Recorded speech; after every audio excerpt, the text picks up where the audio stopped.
Et salut à tous, j'espère que vous allez bien, que vous passez un bon dimanche soir, que vous avez passé une bonne semaine.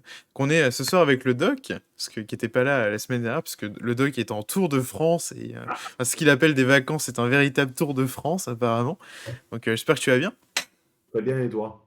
Ça va carrément, écoute. Donc, je crois qu'on a, ouais, bon, on a quelques trolls dans le chat, donc je laisse les modérateurs s'en occuper, mais sinon, bonsoir. J'espère La que vous avez gauche qui tous. rage. Ah, on a La dit que gauche. tu étais incroyablement BG, hein. Il y a Miss Ah, mais Bonsaï qui a dit que tu étais un BG. c'est Incroyable, fort. hein. Ça commence. La soirée commence bien. C'est fort sympathique. C'est gentil. Incroyable. Bon. Donc voilà, oui, mais le BG, le BG de Twitch, hein, c'est le doc, hein, évidemment, ça a toujours été comme ça. Donc, On peut ouvrir un OnlyFans, si vous voulez. à deux doigts d'ouvrir un OnlyFans. C'est. Comme dit Alexandre Cormier-Denis, les conservateurs ne twerkent pas. Voilà, Ah, donc c'est ça. Malheureusement pour vous, hein, c'est ça. Voilà. nous Donc, sommes navrés. Très bien. Alors du coup, il y a il y a eu une semaine assez riche en actualité, notamment en actualité politique. Bon, alors, il y a un peu de tout, hein, il y a à boire et à manger. Mais on va commencer. Donc dans un premier temps, j'en profite pour, vous inviter à nous rejoindre sur Génération Zemmour, sur le Twitter, hein, Génération ZF qui s'affiche, sur votre écran normalement, si je vérifie bien. Oui, tout est bon. Donc à nous rejoindre, il y a également sur Instagram, que je n'afficherai pas, mais en tout cas, je crois que c'est la même chose, hein, c'est Génération ZF. J'invite Corsinu à mettre dans le chat, c'est quoi l'article de Zemmour dans le Var-Martin? Oui, dans Nice Matin, pas Var-Matin. Mais presque, c'est dans le sud, t'as compris l'idée. Et donc, ouais, typiquement, à nous rejoindre sur Instagram, etc., etc. Donc, si Corsini, tu peux mettre les liens, ça serait super. Donc, justement, je voulais commencer, évidemment, par cet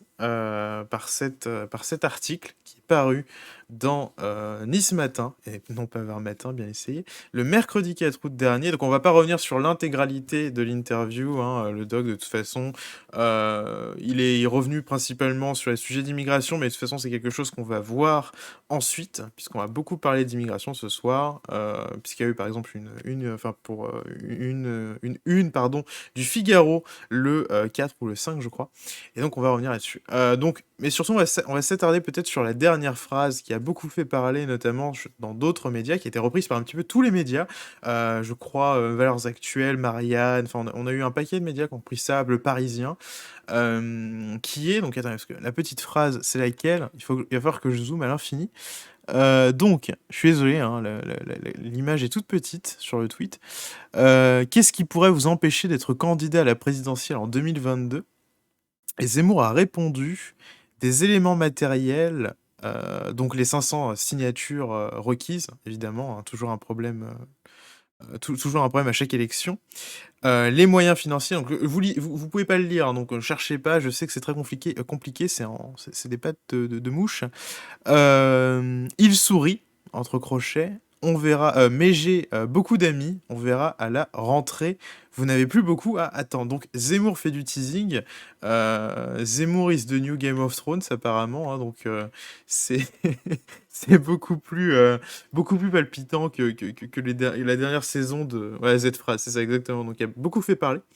Préparez-vous, oui, c'est un petit peu, c'est clairement du teasing, hein, c'est moins subtil. Plus ça va, moins c'est subtil, mais évidemment, plus c'est jouissif pour nous. Donc ouais, je sais pas si tu veux revenir sur cette phrase, Doc. ben moi, je dirais juste Zemmour is coming, quoi. Voilà, il arrive. Il va probablement monter sur le ring. Bon, voilà, c'est habituellement quand les candidats se présentent, ils attendent l'été, ils commencent justement pendant l'été à voir s'ils peuvent avoir les 500 signatures, à avoir les financements, etc. Et puis, une fois que cette étape-là est validée, ils rentrent dans l'arène, quoi. Donc, il est dans une forme de logique, d'autant plus qu'il va sortir donc son livre, je crois que c'est en Mhm. septembre-octobre, je ne suis pas sûr. Le 15 La septembre, ouais. France n'a pas La France n'a pas dit son dernier mot, donc il prépare forcément quelque chose. Donc on va suivre ça de toute façon de très près sur le Twitch donc, de Génération Z, etc. Donc soyons patients, mais à mon avis, les lignes vont bouger. C'est une certitude même. Très bien. Alors du coup, donc ça, c'était pour revenir vraiment sur le tweet de Zemmour. Alors on en profite pour faire un petit parallèle avec ce qui s'est passé toujours sur Twitter, sur la censure de Jean Messia, puisque le compte, Twitter de Jean Messia a été merci, Corsinu d'avoir mis l'article, au complet, c'est top. J'avoue que pour le coup, ça me rendra triste de plus le voir chez Christine Kelly, c'est Mousquetaire. Bah, tu préfères le voir chez CNews ou à l'Élysée? Il faut faire un choix. Je sais, le choix peut être compliqué. Mais moi, personnellement, j'ai choisi. Donc, Jean Messia s'est fait bannir définitivement. Donc, définitivement, c'est-à-dire, il a été définitivement suspendu, il ne reviendra pas sur Twitter, par le réseau social samedi 31 juillet. Donc, le même réseau qui avait, souvenez-vous, coupé comment dire, le compte, enfin censuré évidemment le compte de Donald Trump après la prise du Capitole, ce qu'on appellerait la prise du Capitole, ce non-événement, avec un type qui se baladait en tenue de Davy Crockett ou je sais pas trop quoi. C'était pas mal. Donc, Jean Messia s'est exprimé hein, et a dit Twitter est un oiseau de mauvais augure pour la liberté d'expression. Donc ça confirme beaucoup ce qu'on pense, c'est-à-dire que évidemment les organisations privées, des organismes privés comme Twitter se donnent le droit de censurer, tout simplement, de couper. Alors on peut utiliser un petit peu cet argument de deux façons, c'est-à-dire se dire c'est à la fois quelque chose de privé, donc ils ont la liberté de ce qui va être publié, de ce qui va être publié, mais je crois que d'un point de vue juridique, je sais pas si le doc tu t'y connais un petit peu là-dessus, mais euh, ce qui est publié sur ton site ne veut pas dire qu'il y a une ligne édito ou une ligne de publication, donc normalement tu ne peux pas revenir nécessairement là-dessus. Enfin, il y a des trucs au niveau légaux que je ne sais pas, mais en tout cas, au niveau légal, je veux dire, pardon, que je ne sais pas, mais le fait est que dans tous les cas, des organisations privées, c'est encore plus marquant quand c'est un président de la République, mais ça l'est tout autant quand c'est une personnalité politique comme Jean Messia, qui est influente, se donne le droit de couper la parole, tout simplement, à des personnalités qui sont suivies par des millions de personnes, voire plus. Donc, je sais pas si tu veux revenir un petit peu là-dessus, on peut peut-être même faire le parallèle sur l'histoire de Trump, ce que tu peux nous dire un petit peu de Twitter et de la liberté d'expression. Bah, de toute façon, Twitter est tenu. Alors, j'ai oublié le nom de la personnalité qui tient Twitter, mais d'ailleurs, j'ai une petite anecdote à ce sujet, c'est qu'il vient souvent en vacances chez moi. Mais vraiment à dans un cadre qui est pas du tout, enfin, qui est complètement hors norme par rapport au fait que c'est le gérant de Twitter. C'est-à-dire que donc il vient se baigner dans une rivière qui est pas loin de chez moi, ce qui est quand même un comble, ce qui est presque de l'ordre de l'irréel en fait, si tu veux, quand tu as un patron comme ça qui se retrouve dans un village paumé du sud de la France pour se baigner. Bon, bref, ça c'était la petite anecdote, mais donc je me baigne dans le même endroit que le patron de Twitter. Ah, à mon avis, ça veut rien dire de bon. Il faut que tu te méfies. Changer d'endroit, mais toujours est-il que, bon voilà, j'ai oublié son nom malheureusement, mais c'est une personnalité assez fantasque, qui est donc extrêmement à gauche, mais de toute façon, comme la plupart des patrons des GAFAM, puisqu'ils sont dans une idée donc de la Silicon Valley comme étant, on va dire, presque le nouvel élan mondial. Je dis toujours qu'aujourd'hui, la capitale du monde, c'est San Francisco. Puisqu'en gros, on retrouve les tablettes en fait ont la même mise sur notre planète de toute façon et sur nos esprits. Donc à partir de là, en fait, aujourd'hui, San Francisco est le phare du monde, avec forcément toutes les dérives qu'on connaît aujourd'hui, puisque là-bas, c'est exacerbé puissance 1000. Donc toujours est-il que voilà, c'est une personnalité extrêmement fantasque, très marquée. Et ce qui est gênant dans le cadre de Twitter, alors il a le droit sur le papier, puisque Twitter est un site qui peut avoir, on va dire, ses propres règles en interne, mais ce qui est gênant, c'est que le site est hébergé aux États-Unis et que les États-Unis, donc dans leur constitution, prônent la liberté d'expression sans aucun filtre. Ouais, Et pour les Américains, la liberté d'expression, c'est vraiment le summum, c'est vraiment la valeur sacrée. La constitution, c'est c'est dans la pareil. Constitution. Ouais. Mhm. Voilà, donc il y a cette dissonance qui est un peu gênante, mais bon, passons, légalement, il a le droit. Mais moi, ce qui me gêne, c'est qu'on commence à observer un festival. Il commence à y avoir une censure qui est pratiquée donc, par la gauche, qui maîtrise donc, tous ces outils, envers des personnalités de droite. Il y a eu l'exemple de Jean Messia, bien que je crois qu'en fait, il a été surtout sanctionné pour une histoire de multicompte ou je ne sais pas quoi, mais j'ai l'impression que c'est plus un prétexte qu'autre chose. Mais par exemple, on ne peut que constater que, je pense notamment à la chaîne YouTube Livre Noir, ils Mhm. se sont fait déférencer, enfin, je sais pas comment on pourrait dire. Ouais, j'allais y revenir. Ils se sont fait enfin, ce qu'on appelle un shadow ban, c'est-à-dire que, D'accord. tout simplement les vidéos ne sont pas référencées, enfin certaines vidéos ne sont pas référencées du tout. C'est-à-dire que si tu mets tous les mots-clés, même s'il y a que cette vidéo qui a ce nom-là, eh bien tu ne la trouveras pas et ça a été le cas pendant je crois 24-48 heures avec Livre Noir pour la vidéo, enfin pour l'interview de Zemmour. Livre Noir, ça a été changé apparemment, il y a eu suffisamment de pression sur les réseaux et Livre Noir a fait des démarches, pour faire en sorte que ça n'arrive plus et pour la petite anecdote, ils avaient modifié. Maintenant, quand on tapait Éric Zemmour, je sais plus si c'est le cas. Avant, on tombait évidemment sur son interview Livre Nord, parce que c'est quelque chose qui est dans les tendances, puisqu'il y a évidemment beaucoup, beaucoup de clics. Mais on trouvait des vidéos de Mediapart sur certaines accusations, ce genre de choses-là. Enfin, tu vois un petit peu ou alors tout simplement pour dire que c'était un méchant raciste, etc. Et plus ces passages médiatisés qui, eux, sont relativement regardés. Donc ils ont été déréférencés en même temps. Donc c'était vraiment, ça faisait écho. Je crois que même que c'était dans la même journée. Le jour où Jean Messia se fait ban son compte Twitter définitivement, YouTube des références, ou Shadowban, hein, pour utiliser un petit peu de globish. Et voilà. Et donc là, on a un peu l'essence même de la cancel culture, et voilà, de ce que tu viens de dire justement, Napoléon, dans le chat. C'est vraiment ça, c'est l'essence même de la cancel culture. Et justement, ce qui est assez paradoxal, c'est qu'aux États-Unis, je crois, voilà, quelqu'un l'a dit, c'est dans le premier amendement. Donc c'est même dans le premier amendement, on parle de la liberté d'expression. Et des organismes privés violent totalement la constitution, et disent qu'au final, bah non, en fait, tu peux, enfin, tu ne peux pas offenser, tu peux pas dire tel ou tel truc, tenir tel ou tel propos. On peut revenir encore une fois sur l'histoire de Trump, qui a été quand même relativement controversée. Certains disent qu'il a fait un appel au putsch. On voit un petit peu, enfin, quand on veut abattre son chien, on dit qu'il a la rage. Donc voilà, c'est un peu tendancieux comme méthode. Mais voilà, je pense que c'est important qu'on fasse un point là-dessus. Faut quand même, comment dire, montrer un peu patte blanche, et être un peu, enfin, et savoir reconnaître quand il y a une victoire. On va pas faire un peu comme la gauche entre guillemets. Euh, le livre noir a réussi, a eu gain de cause, la vidéo est revenue. Je ne sais pas sous quelles conditions, je ne sais pas ce qui s'est passé exactement. Il y a un long thread que je vous invite à aller lire sur Twitter où ils ont expliqué en détail ce qui s'était passé. Donc suivez Livre Noir au passage, qui est un média excellent et qui est vraiment génial, qui font venir des invités vraiment brillants. Donc allez regarder Livre Noir. Et voilà. Et je crois d'ailleurs qu'il y a la vidéo, enfin la chaîne aussi, j'en profite, la chaîne YouTube de Fabrice Dividio. C'est pas quelque chose que je regarde, donc je l'ai appris de quelqu'un qui avait été censuré aussi. Voilà, si les gens peuvent me le confirmer, ou même si toi, le doc, t'es au courant de ça. Mais si vous pouvez confirmer dans le chat, la chaîne de Fabrice Dividio, donc l'avocat de Didier Raoult, hein, qui est assez médiatisé, a été strike, hein, tout simplement, sur Twitter. Sur YouTube, pardon.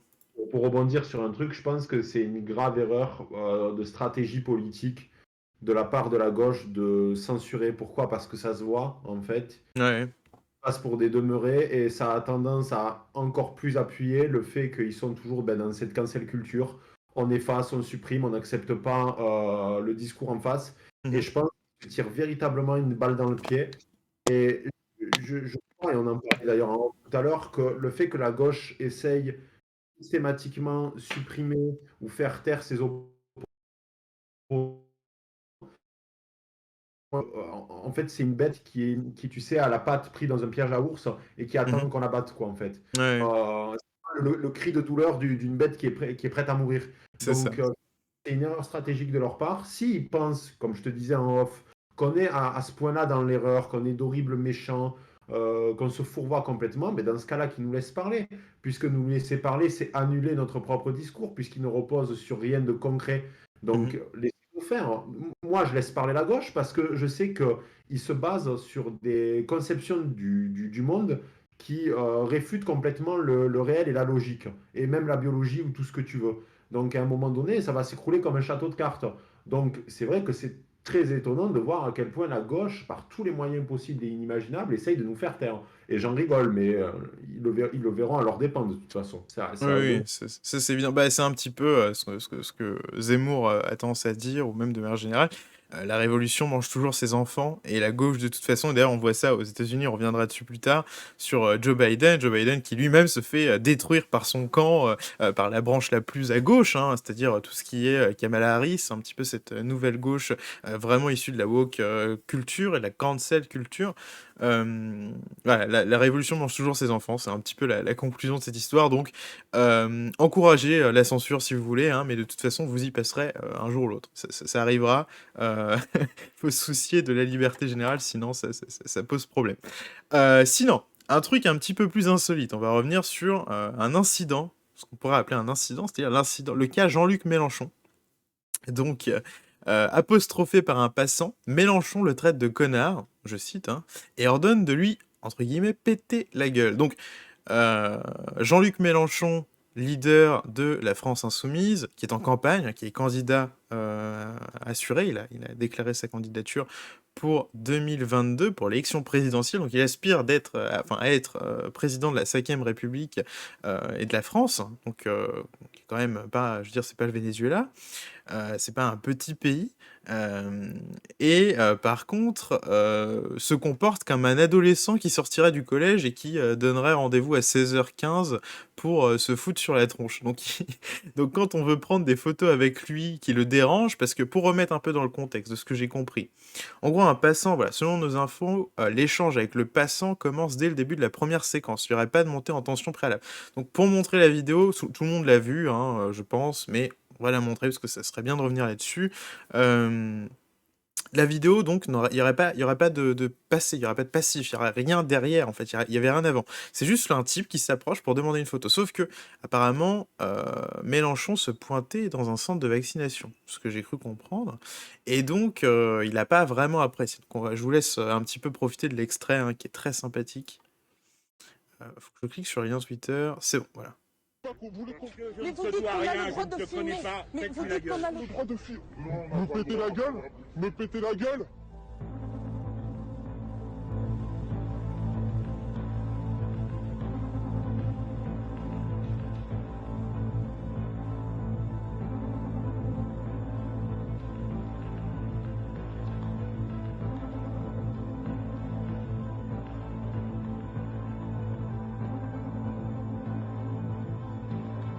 Ensemble. Pourquoi? Pourquoi on peut pas faire une photo? Désolé, on peut pas. Mais pourquoi on peut pas faire une photo? Sinon ça va créer un attroupement et là on est pas non plus. Mais oui, mais avec la police, y a pas de problème pour faire de faire des photos. Moi je veux bien.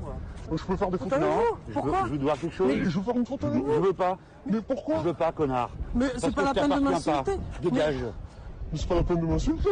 C'est pas la peine de m'emmerder. Mais je vous emmerde pas, monsieur. Je m'emmerde. Je veux pas faire une photo avec toi.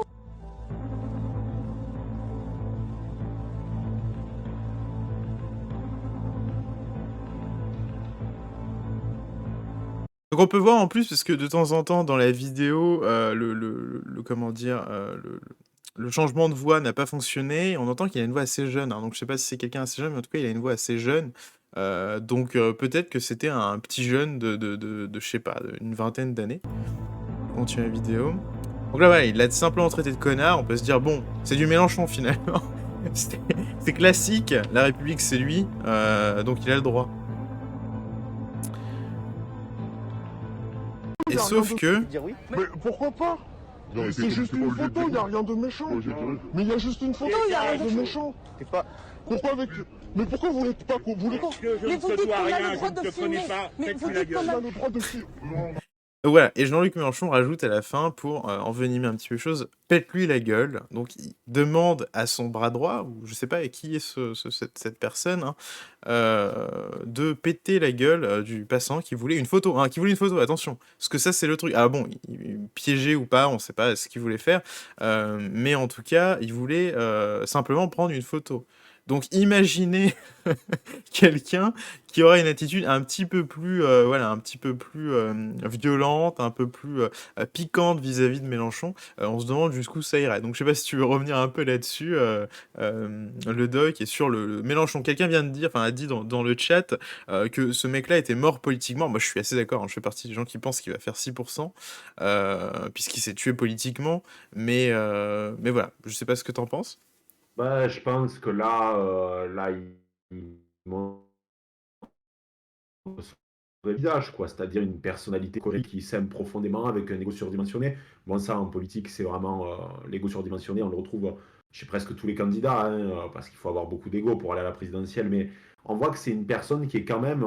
Je trouve que Mélenchon a un côté assez impulsif, assez colérique, et là on le voit dans cet extrait, qui peut parfois montrer une facette donc violente.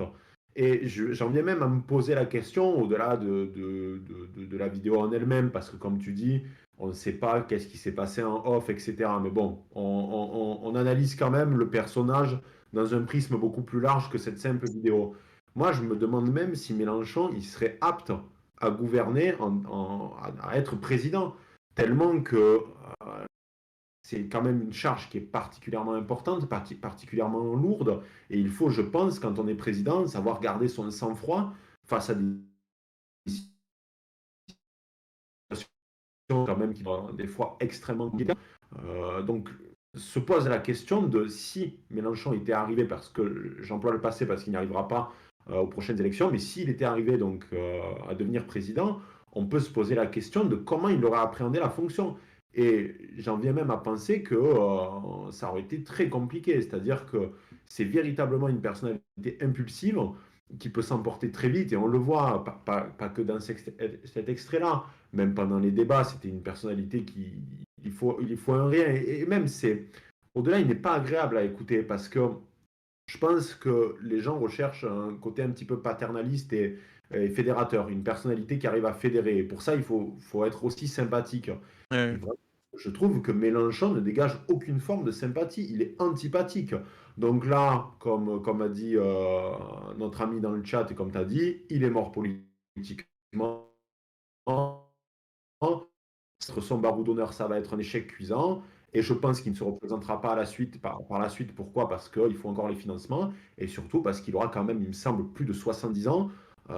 Et je pense qu'il comprendra à un moment donné qu'il faut tourner la page, quoi. Donc, profitons Ouais. de ces derniers temps parce que bientôt, nous ne le verrons plus. Donc, profitons un petit peu de Mélenchon parce que son côté un peu clown va nous manquer, tu vois, dans les années à venir. Donc, gardez tout ça. Gardez bien ça en tête. Profitez de la présidentielle, de ces coups de folie qu'il va nous faire, parce que bientôt c'est fini pour lui, il va tirer sa révérence. Donc profitez, les amis, vraiment profitez de tout ça. Mais du coup, j'en profite pour caler un peu cette phrase que j'aime beaucoup de Victor Hugo, triste chose qu'un lion qui aboie. Puisque c'est quand même un personnage qui, quand même, s'est renié en plus politiquement, parce que je pense que c'est quelqu'un, même voilà, ça a été un mitterrandien, etc.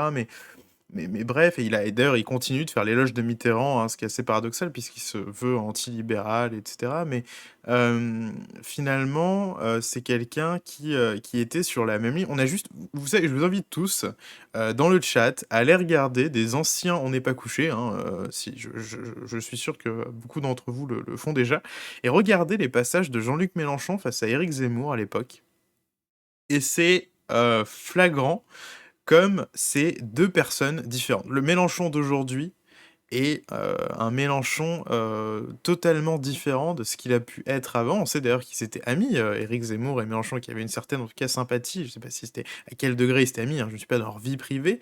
Mais, par exemple, Mélenchon sur le voile, ça a été un débat qu'il a eu avec Zemmour.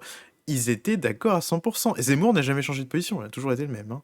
Donc, c'est-à-dire que, voilà, si vous avez vu, c'est quand même assez amusant à quel point il les traitait. Il disait que je voulais pas voir des fantômes dans la rue. Et aujourd'hui, il va marcher contre l'islamophobie. Enfin, c'est des trucs assez dingues. Voilà, le on n'est pas couché en question. Merci Corsini. Alors il y en a deux trois. Hein, il est passé à deux trois reprises.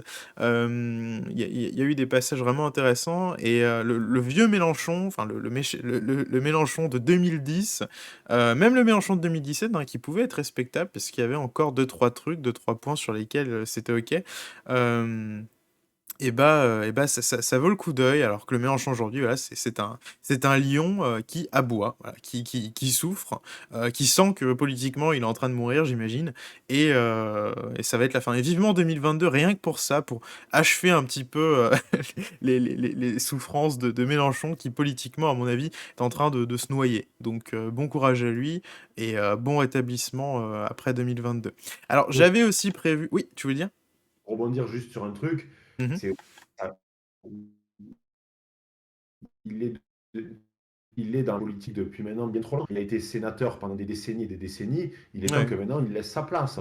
Voilà, Ouais. c'est-à-dire qu'à un moment donné, il complète un complet renouvellement de la classe politique française. Il est temps que des personnalités comme Mélenchon cesse de parasiter le débat public, parce que je pense que même l'extrême gauche et les communistes méritent des candidats qui soient, on va dire, avec plus d'épaisseur que Jean-Luc Mélenchon. Je pensais notamment à un Georges Marchais, qui quand même avait des positions respectables, notamment au niveau de l'immigration, qui était très conscient d'ailleurs des risques pour les ouvriers blancs prolétaires. Donc je Ouais. pense que la gauche mérite des candidats comme ça. Donc même pour eux, c'est plutôt dramatique. Donc il est temps que maintenant, il retourne dans son manoir, puisqu'en plus c'est un multimillionnaire plutôt cocasse quand on se veut le petit père des peuples, et qu'il se mette à la chasse ou un truc Marx, c'était un bourgeois, hein.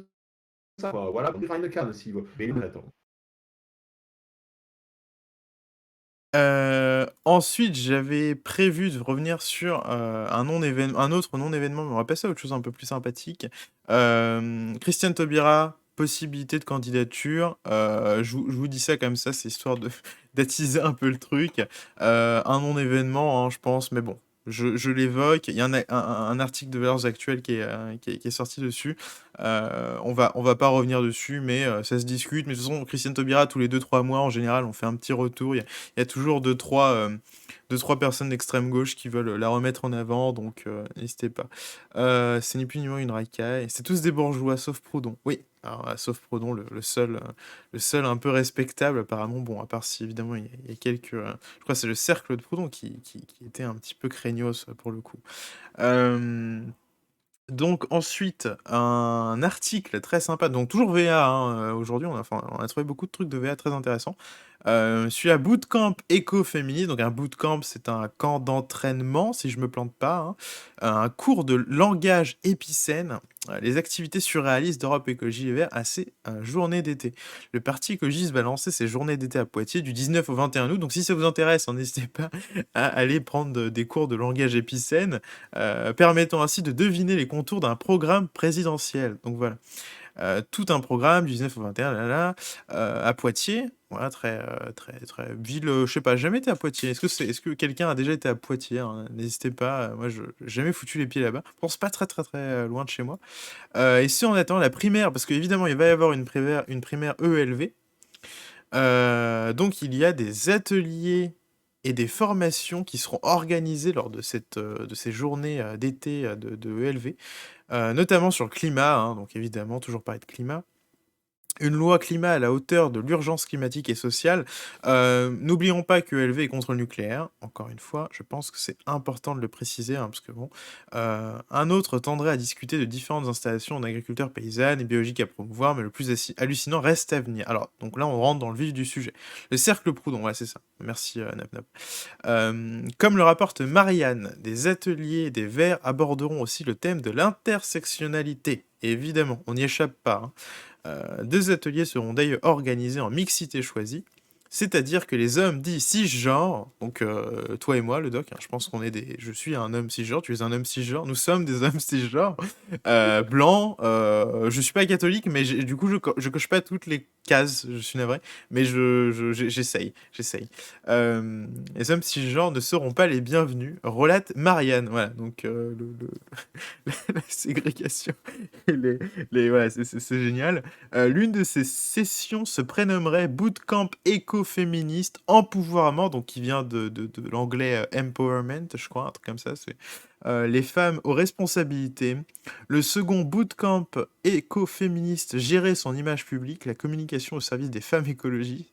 Durant cet événement, il sera aussi proposé d'apprendre au cours d'une formation le langage épicène. Il s'agit d'une langue sans marque de genre.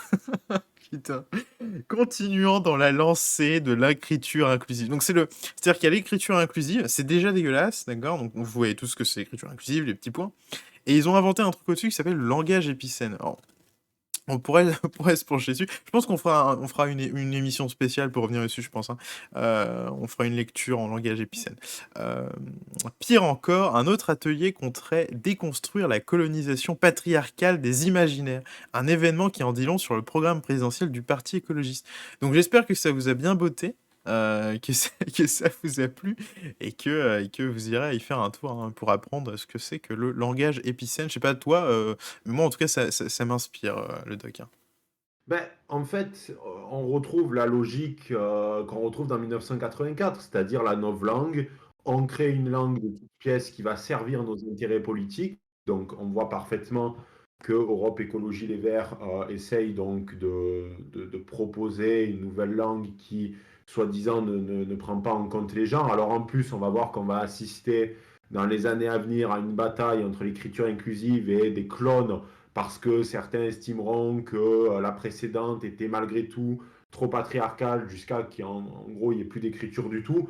Ça sera toujours, on va dire, une surenchère. Donc ça, c'était déjà à prévoir que limite l'écriture inclusive allait être considérée comme obsolète parce que trop patriarcale.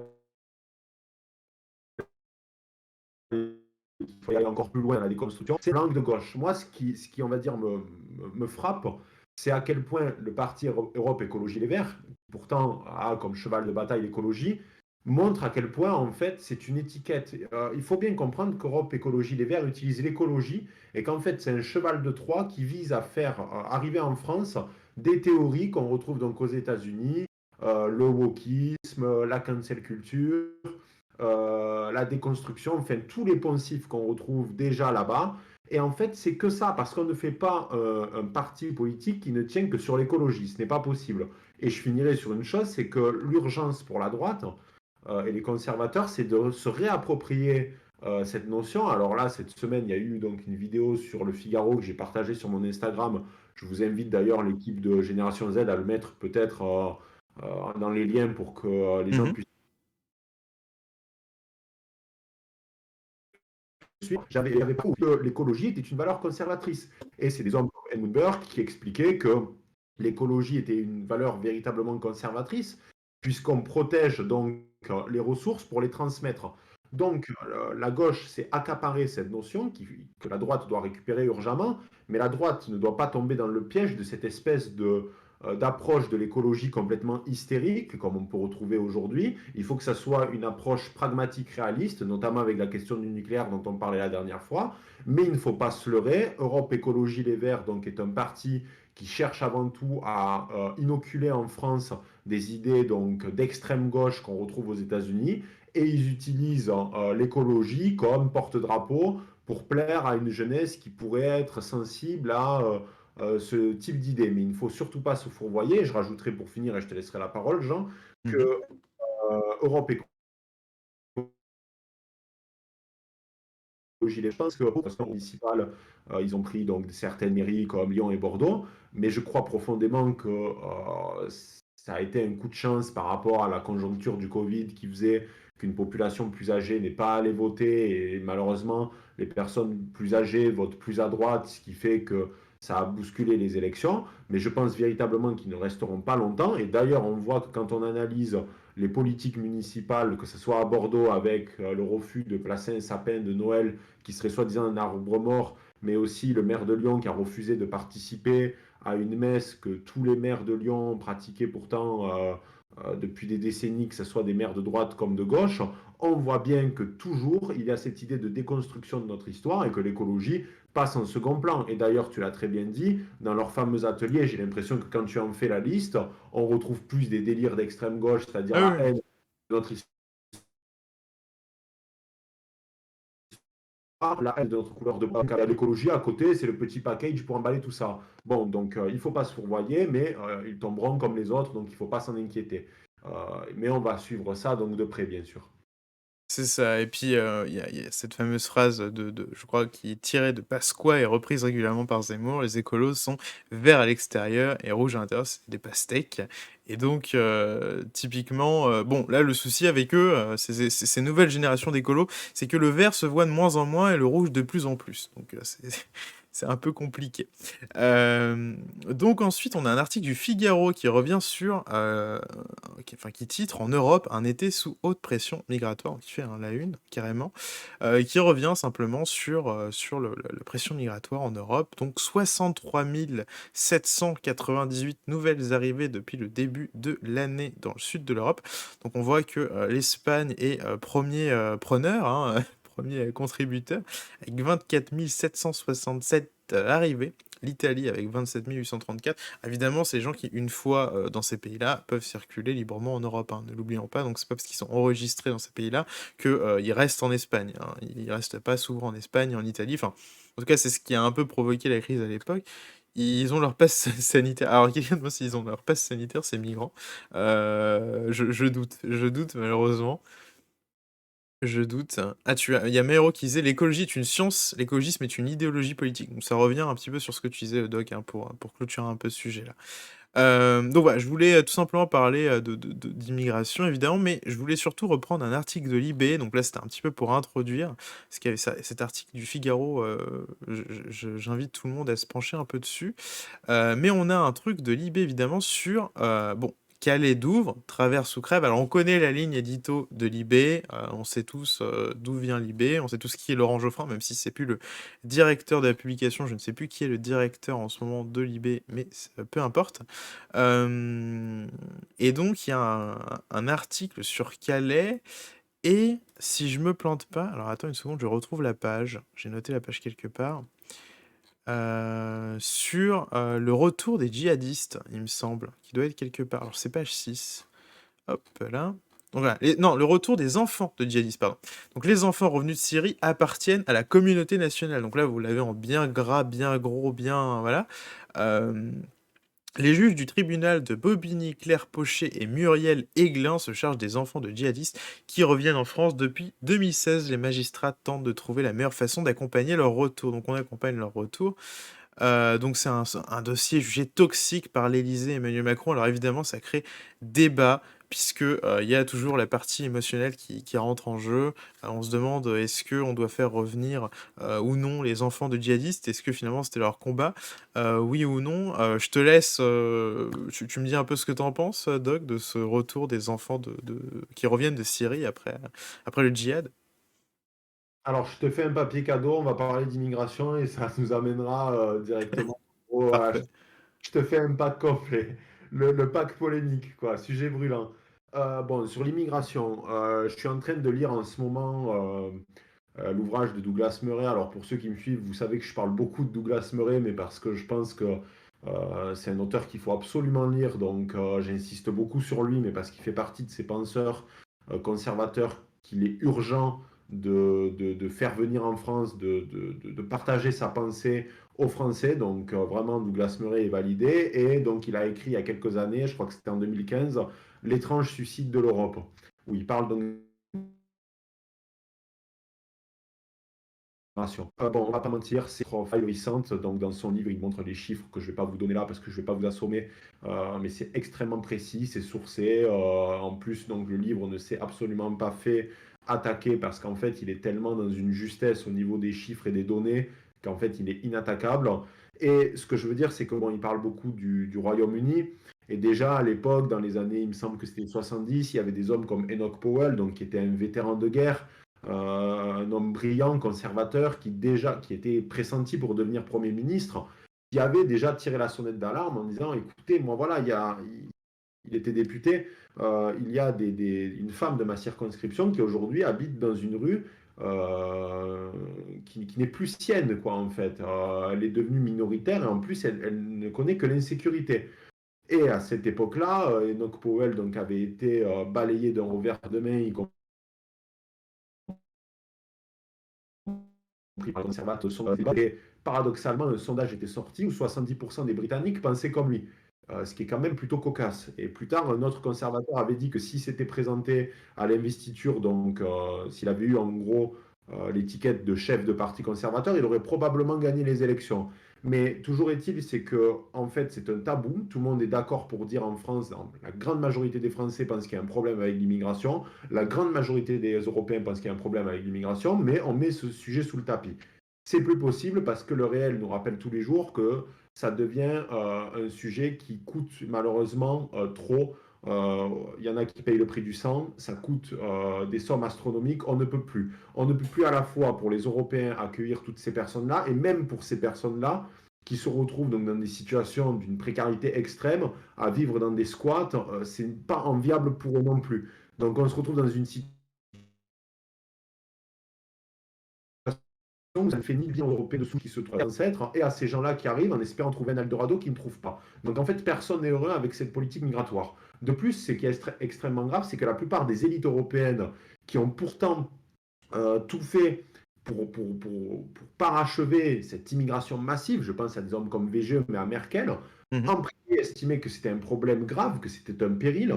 Merkel disait lors d'une réunion qu'elle ne savait pas comment l'Europe allait devenir, elle était vraiment désespérée, mais malgré tout, en parallèle, elle n'a fait que, on va dire, nourrir la bête.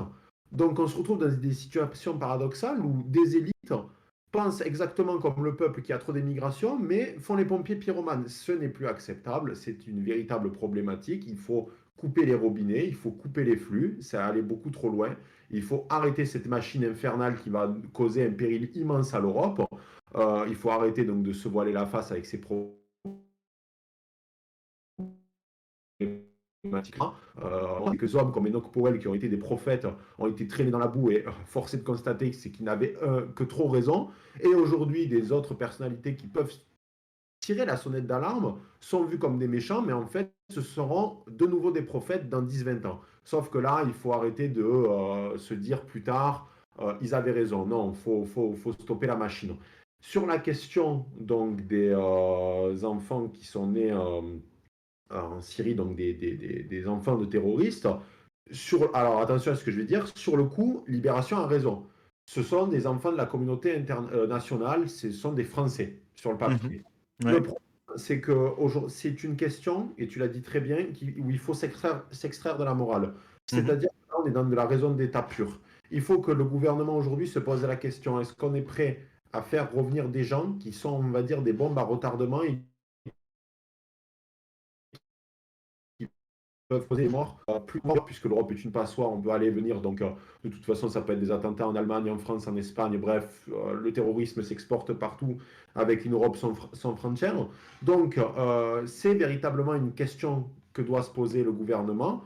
Il faut adopter un principe machiavélien, c'est-à-dire s'extraire de la morale et dire il ne faut pas les faire revenir. C'est peut-être terrible parce il est fort probable que tous ne soient pas des terroristes en puissance, mais on ne peut plus aujourd'hui avoir le luxe de se dire non, mais on verra, on prend le risque. Non, parce qu'il y a des gens, des Français, qui payeront le prix du sang, donc le plus lourd tribut, à cause d'un laxisme sur le temps A. Parce qu'on a voulu privilégier des gens qui pourtant ont tourné le dos à la France et qui ont voulu donc nous détruire en soi, parce que leur Mhm. projet n'est pas une colonie de vacances, hein, comme certains disaient. On a voulu essayer la Syrie, ça nous a pas plu, on revient. Non, non, non, arrêtez-vous. Il faut arrêter. Donc, elle va plier parce que nous sommes dans un laxisme et une lâcheté qui est extrême. Donc, on sait comment ça va se passer. Mais au moins, il faudrait que le gouvernement ait la décence de faire une chose, c'est-à-dire de placer ces familles-là sous surveillance étroite des services de renseignement. Le problème, c'est qu'on voit bien qu'il y a un manque d'effectifs. Il me semblait que la plupart des analystes de la DGSE, de une, ne parlaient pas l'arabe et de deux, se retrouvaient dans des situations où un analyste devait s'occuper de 40-50 profils. C'est pas possible, donc il faut véritablement qu'ils recrutent. Il faut véritablement, donc, surtout, ils s'intéressent à la langue arabe et à leur culture, parce qu'on ne peut pas comprendre la logique d'un ennemi si on ne comprend pas son logiciel. Et jusque-là, la DGSE ne s'est pas intéressée de toutes ces problématiques-là. Elle doit le faire. Donc, on sait comment ça va se passer. L'État laxiste va les refaire revenir. Mais alors, au moins, dans leur grande générosité, s'il vous plaît, nous, peuple français, qui de toute façon subissons depuis trop longtemps, parce qu'alors là, autrement, c'est intolérable. Moi, je le dis, je prône pour qu'ils ne reviennent pas, et j'assume complètement. Le problème, c'est que le droit va s'engouffrer dans la brèche et ils peuvent les faire revenir sur le papier, mais là, on est véritablement dans la conception de la raison d'État. Il faut faire un choix. Est-ce qu'il faut faire revenir des personnes qui sont des bombes à retardement? Pour moi, non. Pour l'État laxiste, oui. Mais au moins dans ce cas-là, qui mettent en place des mesures extrêmement sérieuses et importantes pour au moins empêcher la possibilité que ces individus-là se radicalisent et causent des attentats plus tard en France par effet boomerang. Mais qui, Oui, oui, totalement. Et absolument. Et pour Voilà. reprendre un peu les propos de Ken Sour, on parle d'enfants qui n'ont pas atteint l'âge de raison. Alors ça, c'est faux, puisque 40% de ceux que nous suivons ont encore moins de 6 ans. Ça veut dire que 60% ont plus de 6 ans. Donc je sais pas ce que tu appelles l'âge de raison, mais je veux dire, à 6 ans, tu as déjà le temps d'être endoctriné, de baigner dans une idéologie, dans un bain, comment dire, idéologique et islamiste, salafiste, enfin ce que tu veux.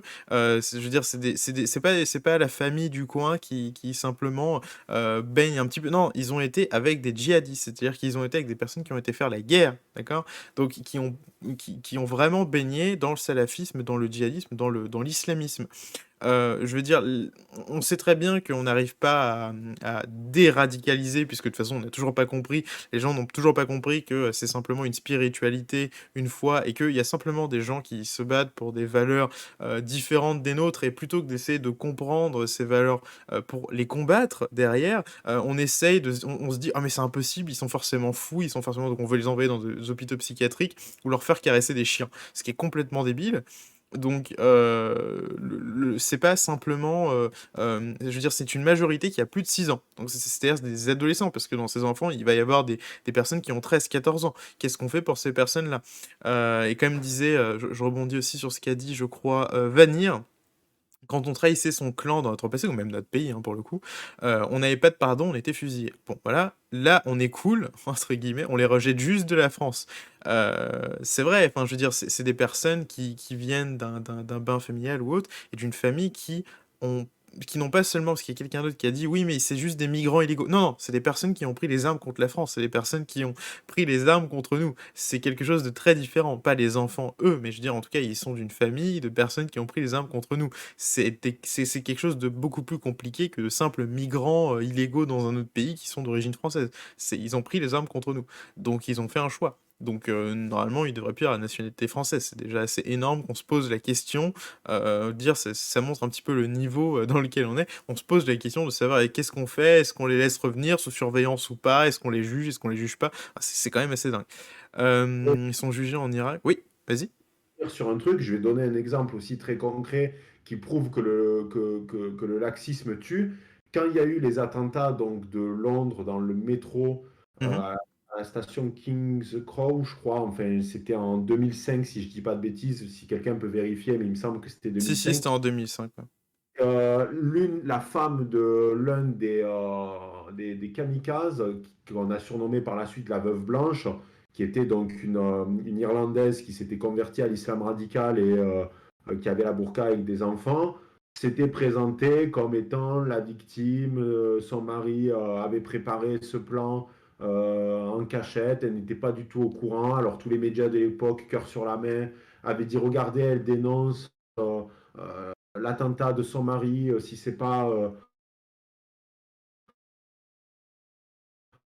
la preuve qu'elle est radicalisée que ça. Et il s'est avéré qu'en réalité, elle avait fait partie donc, de toute cette organisation, qu'elle a provoqué des attentats dans certains pays africains qui ont causé la mort d'individus, puisqu'ensuite elle est partie d'Angleterre quand Scotland Yard s'est enfin réveillé et s'est dit mais il y a un truc qui cloche quand même dans cette histoire. Et aujourd'hui, elle est toujours vivante et il me semble qu'elle se trouve en Somalie ou je sais plus dans un coin comme ça et elle est libre quoi. Donc on voit bien que le laxisme, encore une fois, de la bien-pensance qui nous berne en nous pointant des personnes comme étant des victimes alors que ce sont nos bourreaux, ça peut plus fonctionner à un moment donné et ça provoque des morts par effet ricochet. Là, c'était pas des Européens, c'était des Africains qui ont payé le lourd tribut, mais ça reste extrêmement grave. C'est pas parce que c'est pas sur le sol européen qu'il faut pas arrêter ces ignominies. Mhm. Donc, là, encore une fois, le laxisme a tué et il est probable que donc le laxisme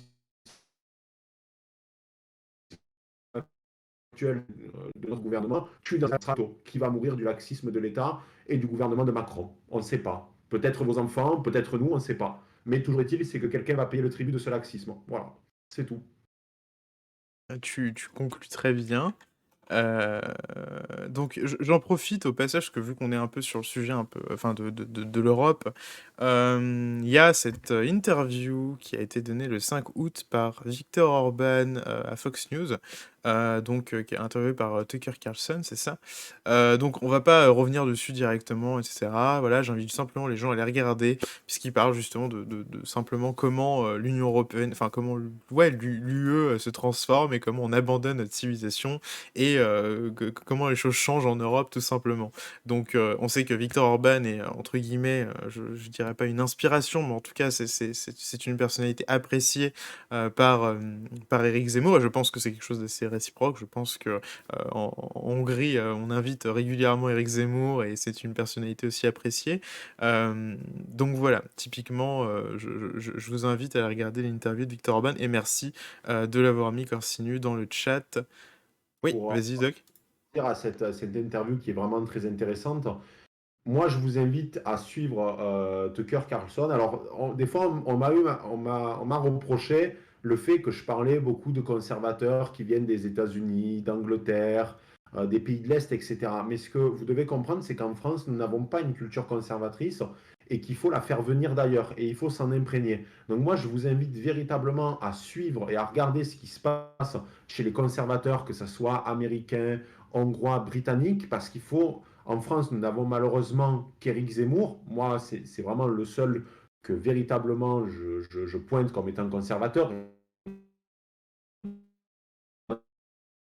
On a d'autres, mais on va dans cette case. Mais toujours est-il, c'est qu'il faut que vous, si vous suivez Éric Zemmour et que vous aimez son travail, il faut que véritablement vous suiviez toutes ces personnalités. Donc Tucker Carlson, qui est là, le présentateur de Fox News, qui est extrêmement conservateur, Viktor Orban. Alors, quand j'ai partagé cette interview sur Instagram, il y en a qui m'ont reproché, oui, mais Orban est très proche de la Chine. Je suis d'accord, mais pourquoi il est proche de la Chine? Allons plus loin. Parce que Orban est dans une logique de se rapprocher des États traditionnels forts. On peut aimer et pas aimer. Moi, personnellement, je pense que la Chine est une menace pour l'Europe. Je le dis et je le signe et je le répète. Mais pourquoi il se rapproche? Parce qu'il a très bien compris qu'il ne trouvera pas de soutien dans cette Europe qui ne cesse de devenir progressiste, antinationale, anti-chrétienté, qui ne cesse donc de désacraliser son histoire. Donc, il va chercher du soutien là où il y en a. Alors, en effet, pour moi, il est dans les en pensant que c'est faux de penser ça, mais toujours est-il que en fait, ça correspond à une forme de logique politique qui est la suivante, c'est que il essaye de se rapprocher des États les plus traditionnalistes possibles, les plus forts, les régimes forts qui ont une épine dorsale. Parce que la Chine a beau être un État communiste, j'y suis allé il y a quelques années et je peux vraiment en témoigner, ils ont très bien compris que le communisme ne suffirait pas, donc ils ont à la fois allié toute la philosophie de Confucius, c'est-à-dire un respect de la hiérarchie, un respect donc de la notion du père qui était quand même balayé pendant les années Mao parce qu'il fallait renier ses parents, il fallait déconstruire, etc. Mais ils ont très vite compris que la société ne pouvait pas avoir d'épine dorsale s'il y avait une destruction de la famille. Donc ils ont un petit peu reviré, ils ont pris une partie de la pensée de Confucius, ils l'ont remanié, parce que Confucius dit par exemple que tu dois respecter le prince et le père, mais tu peux leur faire des remarques quand quelque chose ne te va pas. On peut dire que les Chinois, le Parti communiste, mais ils ont réussi à faire ce mix en prenant le meilleur de la philosophie chinoise, qui est très traditionnelle, le meilleur entre guillemets du Parti communiste, pour en faire un mix parfait. Donc en fait, ça correspond à une forme de logique que Orban se rapproche de la Chine. On peut valider ou non. Moi, j'aime beaucoup Orban et ce qu'il fait. Je valide pas son rapprochement de la Chine. Et d'ailleurs, Tucker Carlson, qui est profondément très très alerte sur la Chine et qui est l'un des premiers aux États-Unis à vraiment pointer du doigt. C'est notamment lui qui a conseillé Trump en lui expliquant que la Chine était une menace, avec notamment, il me semble, donc Pillsbury, qui est un auteur de la CIA qui avait écrit donc les marathons des 100 ans. Alors je ne sais plus si c'est Pillsbury, mais à vérifier, mais en tout cas le livre c'est le marathon des 100 ans. Donc véritablement c'est une logique politique. On peut la valider ou pas, mais on ne peut pas reprocher à Viktor Orban de tourner le dos à la France et à l'Allemagne, qui ne cessent elle-même tourner le dos à la logique. Donc tout ça pour dire, excuse-moi Jean, j'ai un peu monopolisé Pas la de parole. souci. Tout ça pour dire, intéressez-vous aux conservateurs étrangers. On peut être très bien patriote français et s'intéresser à des conservateurs étrangers. D'ailleurs, la plupart des meilleurs papiers qui sont écrits par des conservateurs, malheureusement, ne sont pas disponibles en langue française, puisqu'on est en carence donc d'auteurs conservateurs. Donc, il faut aller puiser à l'étranger. Donc, ne soyez pas dans cette espèce de chauvinisme, c'est-à-dire, non, moi, je vais pas lire des conservateurs étrangers parce qu'ils sont étrangers et pas français. Ne tombez surtout pas dans ce piège parce qu'il faut s'abreuver de leur savoir pour mieux lutter en France. On ne gagnera pas la guerre culturelle en France et on ne fera pas percer le conservatisme si on ne s'inspire pas de tous ces auteurs étrangers. Voilà, donc Surtout quand on sait qu'au final, ça serait presque un retour aux sources, parce que ces États asiatiques sont beaucoup inspirés du modèle français sur pas mal de points. On l'a vu par exemple pendant la crise du coronavirus, ça a été des choses qui ont été assez pointées du doigt au niveau de l'industrie, au niveau enfin, de pas mal de trucs, donc au niveau même du protectionnisme. Donc typiquement, on peut penser autrement, on peut simplement lire, voilà, comme tu disais, des auteurs conservateurs qui sont pas nécessairement français. Pour clore un peu ce sujet, donc on va clore le sujet Viktor Orban et l'Europe et le conservatisme. On va revenir sur quelque chose d'un peu plus concret, entre guillemets. Je peux dire concret, mais en tout cas un peu plus d'actu, qui est le pass sanitaire. Donc évidemment, hein, toujours le mot en C. Donc pass sanitaire, la loi en grande partie validée. Le Conseil constitutionnel a validé majoritairement le projet de loi sanitaire hier. L'isolement obligatoire des malades a toutefois été censuré. Alors bon, petite victoire entre 50 guillemets.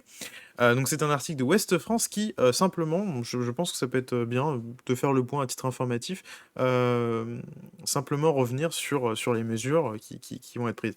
Donc la vaccination pour les soignants, donc validée, hein, les soignants devront être vaccinés. L'isolement obligatoire des malades, ça a été censuré, donc c'est la mesure avec la rupture d'un CDD pour non-respect du pass sanitaire qui a été censurée. Donc le projet de loi prévoyait un isolement obligatoire de 10 jours pour toute personne testée positive au Covid-19 entre 10h et 12h ou en cas d'urgence, une mesure jugée ni nécessaire, adaptée et proportionnée et qui constitue une privation de liberté selon les sages. Donc voilà, les sages qui sont Alain Juppé et j'ai plus les noms des autres, mais il y a Alain Juppé dans les sages. Donc voilà, Alain Juppé décide pour vous, j'espère que vous êtes ravis. L'extension du pass sanitaire. Donc les sages ont validé l'extension du pass sanitaire dans les débits de boissons et les restaurants, y compris sur les terrasses. Ils n'ont rien trouvé à redire non plus sur la mise en place dans les transports interrégionaux, blablabla. Je vais pas lire tout. Le pass sanitaire dans certains centres commerciaux validé. Les sanctions pour les exploitants qui ne contrôlent pas le pass sanitaire, ça a été validé. Il y a des réactions diverses. Ces décisions ont suscité des réactions diverses, y compris au sein des parlementaires qui ont saisi le Conseil constitutionnel. Le sénateur LR de la Manche, Philippe Bas, estime ainsi qu'il s'agit d'une décision juste. Elle valide le fait que de licenciement est disproportionné pour défaut de présentation du pass sanitaire. Elle renforce donc la protection des employés. Jean-Luc Mélenchon, donc le ta gueule connard, non c'est quoi, c'est connard, pète-lui la gueule, député à la tête de LFI, estime au contraire cette décision très décevante. Le Conseil constitutionnel ne protège aucune des libertés menacées par le pass sanitaire. Donc voilà, c'était le petit tour pass sanitaire, évidemment, parce que c'est un sujet qui fait toujours débat. Il y avait encore des manifestations hier. Je n'ai pas les nombres, enfin, j'ai pas les chiffres. Pour rester toujours sur le coronavirus, il y a un autre sujet. J'accélère un petit peu, je suis désolé, mais c'est juste qu'on a d'autres sujets à traiter. Il y a cet article de Valeurs Actuelles sur Valneva, donc qui fait parler. Et les syndicats, ils sont où? Les syndicats sont en congé, ils sont partis en vacances là. Sur le vaccin français Valneva. Alors donc ça c'est très drôle, puisqu'il y avait un débat de Éric Zemmour et c'était une ministre avec un nom composé et le nom va me revenir. Je l'ai oublié, je l'oublie tout le temps. J'ai plus le nom. Il y avait eu un échange un petit peu houleux sur Twitter, puisque cette dame a considéré que comment dire, Zemmour avait donné une fake news en disant que la France n'avait pas investi dans Valneva et au final on s'était fait piquer par les Anglais. Ouais, Pannier-Runacher, Ruche-Marié. Non, c'est pas Ruche-Marié, c'est Pannier-Runacher, je crois, un truc comme ça. Non, c'était pas Méline mon chat, c'était Pannier-Runacher. Ministre de je sais plus quoi. Si vous retrouvez, c'est pareil, c'est génial. Donc Zemmour avait dit que la France n'avait pas investi, n'avait pas donné les moyens à Valneva, et donc le Royaume-Uni avait sauté sur Valneva, et Pannier-Runacher avait nié en bloc, il avait dit non, la France sera derrière, et quand les vaccins sortiront, nous serons prioritaires. Le vaccin français Valneva sera d'abord disponible au Royaume-Uni avant la France, annonce le républicain Lorrain apparemment. Donc Pannier-Runacher pris en flagrant délit de ce qu'on appellerait en anglais une fake news. La Grande-Bretagne aurait déjà précommandé 190 millions de doses sur 5 ans. Le vaccin il serait d'ailleurs testé sur place. Donc on devait, c'est pareil, être, c'était aussi au centre du débat et de l'échange entre Pannier-Runacher et Zemmour. C'était au niveau des tests, etc. Et c'est pareil, elle avait dit un peu n'importe quoi. Le groupe franco-autrichien Valneva serait sur le point de mettre au point un vaccin contre le Covid-19, c'est du moins ce qui relaie le Républicain Lorrain. Mercredi 4 août, son vaccin sera en effet en étude clinique de phase 3.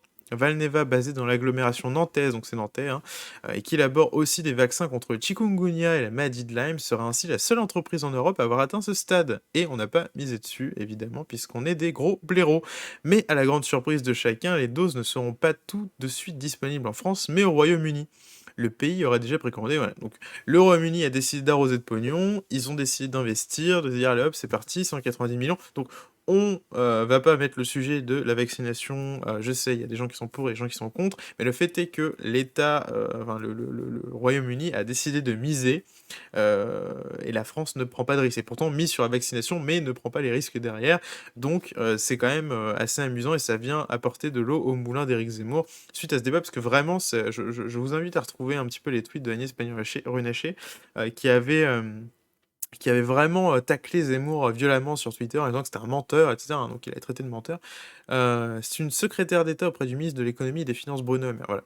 Très bien, merci. C'est une secrétaire d'État. C'est dommage pour le symbole, mais les Anglais n'ont eu que leur vaccin AstraZeneca à l'efficacité médiocre, alors que nous avons maintenant les vaccins les plus performants. Je sais pas si tu parles c'est pas nous, la France, qui avons produit ces vaccins-là, Pfizer, etc. Mais oui, si on considère que on se fournit en tout cas avec des vaccins plus performants dans les statistiques, oui, c'est le cas. Donc un mot sur Valneva, le doc peut-être? Alors, vite fait sur le Conseil constitutionnel. Ah oui, En sur le pass sanitaire aussi. Ouais. Ouais, voilà, le Conseil constitutionnel a toujours le doigt sur la couture et va constamment, on va dire, suivre l'avis donc du président. Enfin, quand celui-ci n'est pas conservateur, parce que je pense que si par exemple il y avait toute une série de révisions qui visaient notamment, alors bon, ça n'avait pas été proposé par un président conservateur, mais quand Hollande a par exemple proposé la déchéance de nationalité, je suis curieux de savoir si le Conseil constitutionnel validerait aujourd'hui cette idée, par exemple, ou d'autres qui concernent, on va dire, notre sécurité. Donc là, déjà, et qui concerne là encore la sécurité des Français, parce qu'il me semble que le terrorisme tuait aussi pas mal de Français, donc on pourrait peut-être faire quelque chose à ce niveau-là. Donc déjà, on peut se poser la question de est-ce que le Conseil constitutionnel validerait des propositions d'un président conservateur? Et je vais même plus loin, je pense que la difficulté, même s'il arrive en France un président qui a véritablement la stature et qui a des idées très conservatrices, il va être confronté au fait que le Conseil constitutionnel est composé de personnalités qui ne sont pas de ce bord-là. Donc ça va être compliqué pour mener certaines réformes à bien. Et d'ailleurs, je rigole doucement quand je vois que Laurent Fabius, qui fait partie donc du Oui. Conseil constitutionnel, qui est même le président, il me semble, se focalise sur la santé des Français et analyse le pass sanitaire alors qu'il était mêlé à l'affaire du sang contaminé. Bon, je Ouais. trouve que c'est un peu risible, c'est-à-dire que, et même c'est un message qui est envoyé aux Français qui est pas tenable. Quand il a été mêlé dans une affaire donc, qui implique la santé publique, et donc l'affaire du sang contaminé qui avait défrayé la chronique à l'époque, comment cette même personnalité peut, des décennies plus tard, même s'il a été relaxé, il en demeure Mhm. pas caché, comment cette personnalité-là peut aujourd'hui analyser la question du pass sanitaire et du Covid. Ouais. Il n'est pas légitime, cet individu-là. Donc, véritablement, on voit bien que doigt sur la couture, le Conseil constitutionnel a validé.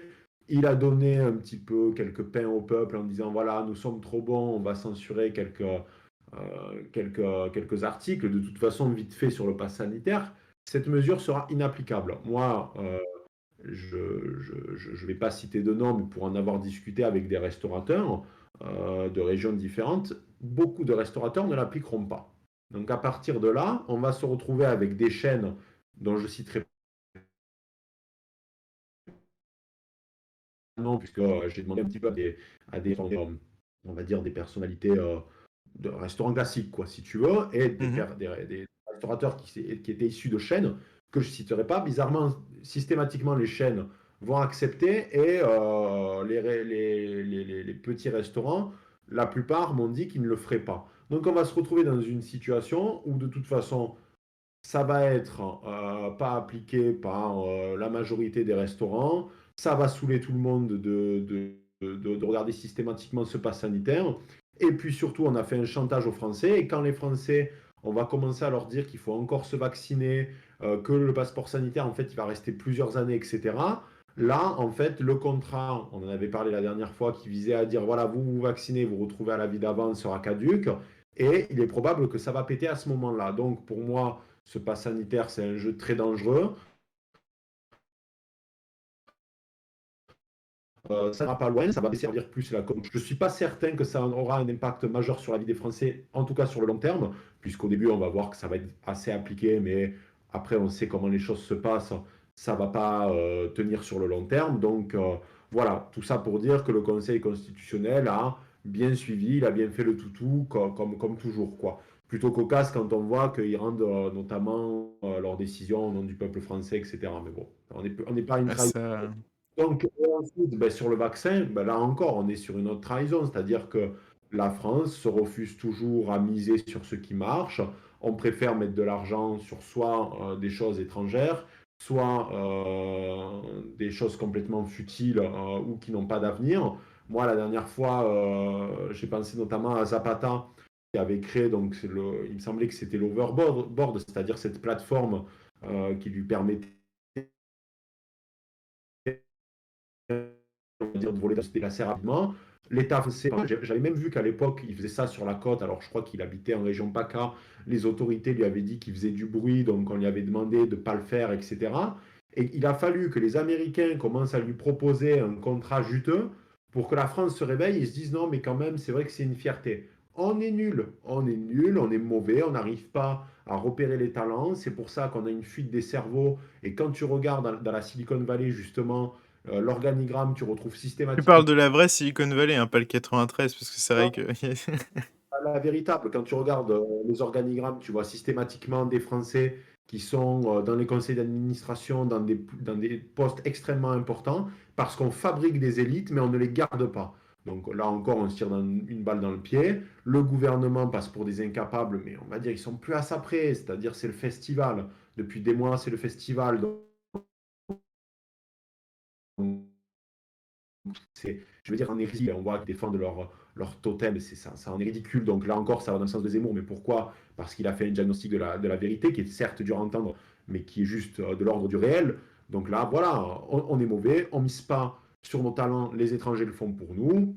Ça va provoquer une fuite des cerveaux encore et encore. Et un jour, donc, la classe moyenne qu'on demandera de toujours payer plus d'impôts parce que en gros, toutes les élites se seront barrées, ben, elle en aura marre et on fera un État, l'État français deviendra un État du tiers-monde, quoi.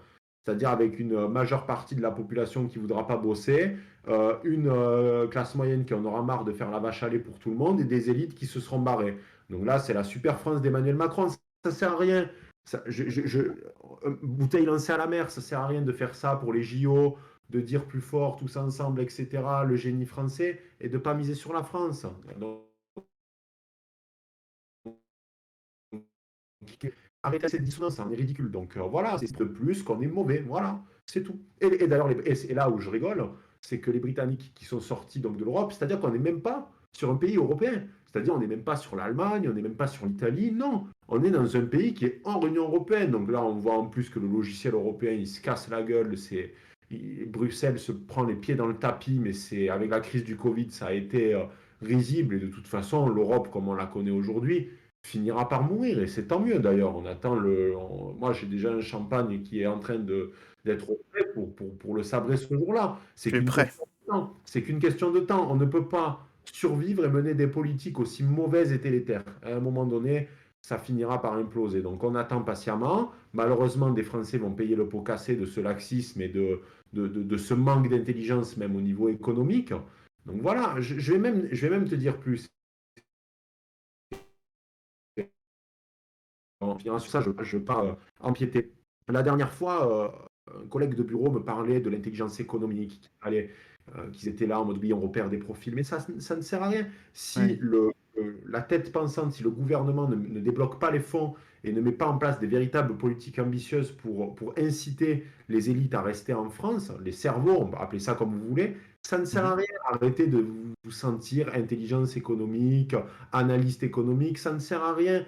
Les cerveaux se barrent et ils ont bien raison, ils n'ont pas envie d'être écroulés sous les impôts, que leurs gamins se fassent égorger dans la rue. Excusez-les, c'est normal qu'ils aient envie de partir, ils ont les facultés, on leur propose des 100 et des 1000 à l'étranger et surtout la sécurité. Ils signent de suite et on ferait probablement pareil. Mais bon, le Et puis gouvernement, on finance pas leurs recherches, on finance que dalle, donc de toute façon tout c'est le un monde se cercle barre. vicieux. C'est un cercle vicieux. Ouais. Plus les cerveaux s'en vont, euh, plus on va taxer, on va dire, la classe moyenne, puisqu'on lui tire dessus sans cesse, puisque c'est eux qui font tourner le pays, puisque les cerveaux, en gros, se barrent. Donc, Mhm. c'est un cercle vicieux constant. Et ça va provoquer un climat délétère qu'on voit déjà, mais la situation va s'empirer. Et comme disait Charles Gaff, c'est Nap qui vient de reprendre, la France exporte des bacs plus 7 pour importer des bacs moins 7. Ouais. C'est très sympa. Alors j'ai un petit peu ricané à cause de la blague de Negative IQ qui a appelé la SIC, puisque tu sais, il y a cette fameuse référence d'Emmanuel Macron en disant que le 9-3 c'était la Californie sans la mer, je crois, c'est ce qu'il avait dit. Donc il y avait cette vanne sur nous on n'a pas la Silicon Valley, on a la Silicon Valley et j'aime beaucoup. J'aime beaucoup. Le 9-3 Silicon Valley du kebab et des chauffeurs Uber, hein, voilà, toujours encore. C'est quelque chose qui a appris. Suffit de baisser les impôts et d'arrêter cette relique soviétique qu'on appelle l'État-providence. Bon, ça, je pense que c'est discutable. On peut toujours parler de l'État-providence, mais enfin. Maintenant international, Biden élargit l'accueil des réfugiés afghans, la détérioration, parce qu'on sait que, évidemment, on évacue les troupes, hein, et donc, voilà, détérioration sécuritaire liée à l'avancée des talibans pousse Washington à intensifier les évacuations. Donc on a le nombre, donc c'est 100 000, donc il y a 100 000 Afghans qui pourraient demander à faire partie du programme de réfugiés aux États-Unis. Donc depuis quelques semaines, près de 10 000 personnes par jour se massent devant l'entrée du service des passeports à Kaboul, hommes, femmes, jeunes et vieux, tous terrifiés par le spectre de la chute possible du gouvernement et de l'arrivée des talibans au pouvoir de force des armes. Alors on note déjà que l'article, on voit déjà c'est un article, le Figaro, il n'est pas très inclusif parce qu'il parle finalement d'hommes, de femmes, voilà, c'est des personnalités cisgenres et il prend pas les gender fluides. Donc après en Afghanistan, je suis pas certain qu'il y en ait beaucoup, pour être tout à fait honnête. À Washington, l'administration Biden qui redoute aussi le pire alors qu'elle s'apprête à retirer ses troupes d'Afghanistan d'ici la fin du mois. Donc ça a été une mesure plutôt promise par Trump à l'époque, il me semble. En tout cas, ça avait été envisagé par Trump. Voilà, je me suis perdu sur mon article. Ayant travaillé pour l'armée américaine, nous avons une responsabilité particulière à leur égard. Donc pour les Afghans qui ont travaillé pour l'armée américaine, ils ont été à nos côtés, nous serons à leur côté. Donc le gouvernement de Joe Biden a déjà rapatrié 800 personnes fin juillet, s'apprête à en accueillir 4000 supplémentaires dans les prochaines semaines. Donc voilà, ça c'était pour introduire un petit peu le sujet Biden. Il y a évidemment cet article de Front Populaire, donc Front Populaire évidemment la revue de Michel Onfray, toujours sympa, très gros engouement pour la pansexualité en Afghanistan. Je pense qu'ils sont très friands, très friands. Joe Biden et la complaisance des médias français, donc signé la rédaction, il n'y a pas d'auteur, enfin, peut-être à la fin, non pas du tout. Ils mettent leurs auteurs une fois sur 50, c'est un peu pénible. Mais enfin, Front Populaire, du coup, article. Face à l'incohérence des propos du président Biden tenus à l'occasion d'une réception publique ce 31 juillet, ça date un peu, enfin ça date, c'était un peu plus d'une semaine, le silence des médias français, contrairement à son prédécesseur, l'actuel président américain, semble faire objet d'un traitement médiatique de faveur, de poids, de mesure. Ça n'est un secret pour personne, Joe Biden est reconnu pour être le roi de la boulette au point de s'autoproclamer machine à gaffe. Donc oui, on dit qu'il est gâteux, hein, voilà, que c'est un petit peu compliqué pour lui de faire une phrase de plus de 2 mots, hein, ce qui constitue déjà une phrase en fait, donc c'est compliqué pour lui. Une formule qui prêterait à sourire si les confusions du locataire de la Maison-Blanche ne remettaient pas en cause une partie de la crédibilité présidentielle. Pas une ligne n'a été proposée par les médias de l'Hexagone sur cet énième flottement de Biden. Or, chacun se souvient des moqueries et répétitions de la presse française à l'encontre de Biden. Ah, évidemment, de Trump, pardon. Évidemment, Trump, le moindre mot, la moindre phrase, la moindre bourde, le moindre regard ou même sa coupe de cheveux, ça a été quand même quelque chose d'assez, comment dire? On lui a tapé dessus sur, beaucoup de sujets. Mais là, Biden a, une immunité, donc on ne sait pas, peut-être que c'est parce qu'il vient du camp de la gauche évidemment, je pense que c'est la question à se poser. Si tout au long de sa campagne présidentielle, Donald Trump avait exhorté le futur président américain, par ailleurs le plus âgé de 78 ans, à passer un test cognitif, l'ancien médecin de la Maison-Blanche a déjà prédit que la santé mentale du président Biden l'empêchera de terminer son mandat. Voilà, donc c'est le président, enfin c'est le médecin de la Maison-Blanche qui a prédit que la santé mentale de Biden ne lui permettrait pas de terminer son mandat. Alors, c'est une hypothèse qui a été... je vais pas forcément pousser plus parce que on sait à peu près silence radio, on sait que personne n'a écrit sur ce qu'il peut faire, on sait qu'il a une immunité, mais par contre, on peut revenir sur peut-être le fait que c'était peut-être un peu prévu. Il y a beaucoup, beaucoup de choses qui avaient été dites pendant la campagne sur le fait que s'il allait avec Kamala Harris, parce que c'était Biden-Harris, c'était pour se retirer lors de son premier mandat, donc d'où le côté gâteux, ce serait peut-être pour justifier ça, ou en tout cas, Biden aurait servi de vaisseau un petit peu pour transporter Kamala Harris et finalement la placer là, puisque Kamala Harris elle-même, elle est relativement controversée justement parce qu'elle fait partie de cette cancel culture. Il fallait quand même quelque chose d'un peu moins craignos, quoi, parce qu'après Trump, c'était compliqué de faire passer un candidat de gauche, donc un candidat d'extrême gauche, c'est encore plus dur. Donc peut-être on peut s'appuyer là-dessus pour finalement suivre cette théorie. Et je sais pas ce que tu en penses, Doc, mais de s'être servi de Biden pour faire passer Kamala Harris et finalement lui donner un mandat, puisque derrière c'est la vice-présidente, donc elle serait automatiquement présidente des États-Unis. Est-ce que c'est quelque chose de plausible ou est-ce que c'est une dangereuse théorie du complot? Alors, plusieurs réactions. Bon, déjà sur l'immigration afghane, je lisais un très bon papier cette semaine qui expliquait qu'il était probable qu'on va donc de nouveau avoir une crise migratoire majeure, d'où le fait que 2022 est une année extrêmement importante au niveau des élections françaises, Mhm. puisque il y avait une partie des Afghans qui ne se retrouvaient pas donc dans le régime proposé par les talibans, puisqu'il y a énormément donc de jeunes Afghans qui sont nés et qui n'ont connu en fait que l'occupation américaine. Et donc, il est probable qu'on ait une crise migratoire majeure avec une médiane d'âge de 18 ans à peu près, qui va donc s'abattre principalement sur l'Europe. Donc, déjà, on va se remanger une crise migratoire. De toute façon, il ne faut pas mentir, Irak comme l'Afghanistan, ça a été deux camouflés terribles, erreur majeure tuant Saddam Hussein, même si c'était un dictateur, tout ce que tu voulais, il était le premier ennemi de l'islamisme et des terroristes. Donc ça a été une erreur vraiment énorme des États-Unis. Et je pense que les États-Unis sont dans une phase de déclin. Et je lisais un autre article qui était assez brillant. Alors tout le monde n'était pas d'accord dans ma communauté, mais en gros, l'auteur partait du principe que les États-Unis d'aujourd'hui se trouvent dans la même situation que l'URSS avant qu'elle ne chute. Mhm. C'est-à-dire qu'il commence à y avoir une baisse donc, de l'espérance de vie.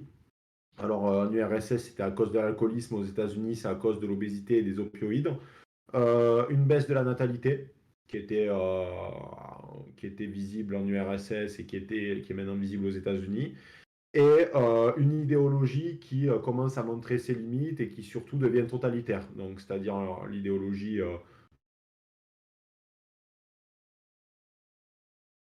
etc. Et le wokisme aux États-Unis. L'auteur misait sur une possible sécession d'un État ou deux dans les années à venir. Moi, ça ne m'étonnerait pas. Je pense que les États-Unis vont connaître des moments extrêmement difficiles dans les décennies à venir, et c'est pas bon signe, puisque si les États-Unis tombent, l'Europe suivra, puisque de toute Mhm. façon, on est les satellites. Donc c'est logique. Bon. Donc deux papiers très intéressants. Ensuite, donc sur Biden, de toute façon, on a bien vu qu'il y a une forme de déraison. Je vais donner une autre anecdote. Quand j'étais donc en stage au travail, il y avait donc des personnes qui étaient donc anti-Trump. Bon, ça c'est presque de l'ordre du quotidien. Et je leur ai expliqué que Trump avait lancé l'opération Warp Speed, il me semble, qui visait à financer massivement en gros des laboratoires pharmaceutiques pour développer Le vaccin, ouais, c'est ça. Le vaccin contre le Covid. Il y avait Johnson Johnson, AstraZeneca, Moderna, etc. Et qu'il a débloqué, je crois, 11 milliards, enfin une somme astronomique. Ça Hmm. n'a jamais été vu. Et même des démocrates ont applaudi cette mesure, puisqu'ils ont estimé que sans l'opération Warp Speed, on n'aurait pas eu des vaccins en si grand nombre aussitôt. Et à ce travail, ils étaient complètement focalisés sur le fait que ce n'était pas vrai, que je Hmm. racontais des mensonges, que c'était des affabulations. Bref, ils étaient dans une déraison complète parce que c'était estampillé Trump. C'est-à-dire que des gens, il y a énormément de gens qui se refusent de voir juste une réalité. C'est-à-dire, c'est même pas être pro ou anti-Trump, c'est juste dire Trump, via l'opération Warp Speed, a permis de développer rapidement les vaccins. C'est un fait, c'est tout. Et pourtant, il y a des gens qui vont te dire que tu es un menteur. Il y a des preuves à l'appui, parce qu'il fait leur mis dans la tête que Trump égale méchant, Biden est égal gentil. Il n'y a plus de nuance. Sur Biden, qui est d'ailleurs comique, c'est qu'on voit que de toute façon, et tu parlais des médias français, il y a un amour pour les démocrates américains, puisqu'en fait, voilà, ça correspond à la gauche, donc c'est copain-copain. Et y compris même de certains journaux que je ne vais pas citer qui se veulent de droite et qui ont quand même bien craché sur Trump tout le long de sa présidence et qui manquait considérablement de nuances. Celui que je pense a commencé à Tu peux le changer. dire, hein. Tu peux le Moi, dire. je préfère pas le dire, mais je pense que les gens qui sont alertes au niveau des journaux français voient très bien lequel je veux pointer. Ça commence par phi, ça finit par rho, c'est ça? Je sais, je lance une idée comme ça, et donc, Ouais. toujours est-il que voilà, il y a eu un club bashing qui a été juste énorme, ça a été vraiment n'importe quoi. Et force est de constater que, je donne un exemple tout bête, il y a 2 jours, il me semble, il y a eu les 60 ans d'Obama. Il a fait la méga fiesta. Il y a des vidéos qui ont fuité pas plus tard qu'aujourd'hui où les gens n'ont pas de Avec masque, 500 personnes et tout, ouais. distanciation. Moi, je m'en fiche. Moi, je m'en fiche, c'est pas mon problème. Ce que je veux dire, c'est que je ne supporte plus ce deux poids, deux mesures. Cette bien-pensance où on nous dit fais ce que je te dis, mais moi, je n'applique pas ce que je te dis. Obama, le grand seigneur qui ne faisait que dire regardez cet irresponsable Trump, il met pas son masque, le méchant, il n'est pas responsable. Le Obama qui va faire une soirée qui va probablement devenir un cluster de près ou de loin, parce qu'après, il ne faut pas tomber dans des raisons de dire que forcément, ne pas porter de masque et s'embrasser, ça propage le virus, on ne va pas mentir. Il ne faut pas tomber dans une forme de psychose inverse, tu vois ce que je veux dire. Mais toujours, on voit bien qu'il n'y a aucun média français qui a relayé cette information. Le Figaro l'a fait, par contre, aujourd'hui, pour le coup. Mais à part ça, c'est silence radio. Mais si Trump avait osé organiser une soirée de ce type, et d'ailleurs, c'est ce qu'il avait fait pendant qu'il était président, mais alors là, c'était un torrent, c'était l'irresponsable, le méchant, etc. Le problème, c'est que les médias sont parfaitement conscients de ce de poids de mesure. Ils le savent, mais c'est eux qui filtrent l'information. D'où l'importance de ce que je vous disais tout à l'heure, de vous informer dans des médias qui sont conservateurs, alors certes qui ont un biais, mais qui au moins ont l'honnêteté de vous dire, mais regardez, c'est-à-dire qu'Obama, et je pense que si on demande à la plupart des gens qui nous regardent ce soir, je pense qu'ils n'étaient pas au courant du fait qu'Obama avait organisé la méga fiesta et qu'il ne Hmm. respectait les règles sanitaires. J'en suis Ouais. sûr. Les 3 quarts des gens qui nous écoutent ne le savaient pas. Ça montre bien qu'il y a une information, ils disent toujours les deux camps, les gentils et les méchants. Et pour en venir à l'état de Biden, il était évident que pendant l'élection présidentielle, qui moi, je signe et je persiste, pour moi, il y a des choses qui se sont passées, qui ont été troubles pendant cette élection. Alors de là à dire que ça aurait pu faire basculer les résultats, je ne pense pas, mais on a vu, il y a eu des dérives avec des postiers qui de toute façon n'amenaient pas les ballottes, etc., ou qui les foutaient au feu. Ça a existé, il y a des vidéos qui prouvent. Pas besoin d'être complotiste pour le voir, hein, c'est des faits. Après, comme je te dis, est-ce que ça aurait fait basculer l'élection? Peut-être pas, mais on peut toujours se poser la question de à quel point il y aurait eu une différence, quoi, si tu veux. Mhm. Euh, donc, on ne peut que constater, à moins d'être complètement idiot et naïf, que Biden est sénile. Biden ne cesse de faire des gaffes. Et pendant l'élection, ça a été évite. Et d'ailleurs, je rigole de ces médias qui faisaient comme si de rien n'était pendant l'élection et qui, moi, je me souviens d'un papier, alors je ne saurais plus te dire lequel c'était, qui vraiment, pendant tout le long de l'élection, n'avait pas du tout fait mention de l'état de santé de Biden. Et au lendemain, une fois qu'il avait prêté serment, oui, quand même, Biden, il semble un peu fatigué. Ah non, sans blague, sans déconner, c'est pas comme si ça faisait un mois qu'on voyait pas qu'il confondait les noms des présidents, etc. Non, et on voit bien, il est louche ce mec, enfin, il est bizarre, on voit bien qu'il il plane à 3000. Enfin, cet homme-là, même par rapport à son âge, alors Trump est aussi vieux, mais au moins il paraît quand même, enfin, je crois que Trump est un peu plus jeune, mais il paraît au moins plus énergétique. Biden, d'ailleurs, je vous le dis, c'est pas Biden qui aujourd'hui fait le taf, c'est Kamala Harris. Biden, c'est le représentant, c'est celui qui va fleurir les tombes avec les chrysanthèmes. C'est de la représentation, mais c'est Kamala Harris qui fait le taf. Et de toute façon, il savait bien, il ne pourra pas. Parce que déjà, s'il y arrive, alors je lui souhaite, mais on va voir s'il ne va pas nous lâcher entre temps, parce que des fois, il fait tellement fébrile que je me demande s'il va tenir les 4 ans. Ça va que le mandat américain est pas long. Alors là, si c'était 7 ans, mon pauvre, on n'en parle même pas. Mais forcé, moi je suis sûr, je suis convaincu que c'est Kamala Harris qui coupe et qui taille et qui fait tout. Et d'ailleurs, on va voir alors deux possibilités. Soit, en effet, à un moment donné, ça sera trop visible, et pour éviter de se décrédibiliser, ils mettront Harris avec l'empêchement, etc. Ou de toute façon, ce qui va se passer de toute façon avec certitude, c'est que à l'issue du mandat de Biden, si ce dernier ne se fait pas empêcher, je crois que c'est euh, le 25e amendement qui permet de faire ça, si Mhm. c'est pas le cas, de toute façon, c'est elle qui se présentera dans la foulée. Donc ça, c'est une certitude. Kamala Harris sera la prochaine candidate pour les démocrates à la présidentielle. Voilà. Mais une chose est sûre, c'est que ça va faire ce que disait Trump, c'est-à-dire que c'était un épouvantail et que c'est elle qui va mener la danse. Voilà, donc ça va juste le prouver, ce qu'il disait déjà depuis plusieurs mois. Mais là encore, les médias font les autruches en mode on se réveille, quoi. Et d'ailleurs, pour conclure sur ça, il ne faut pas s'étonner qu'aujourd'hui, il y ait une défiance envers les médias qui soit majeure. Alors, je le dis pour ceux qui m'écoutent, je vais commencer à entamer en parallèle de mes études de relations internationales, des études de journalisme, parce qu'il faut un peu remettre de la vérité et de la nuance dans les propos, parce que là, maintenant, ça devient grave. Donc, je vais être officiellement étudiant en journalisme, là, à la rentrée en parallèle de mes études. Donc, peut-être que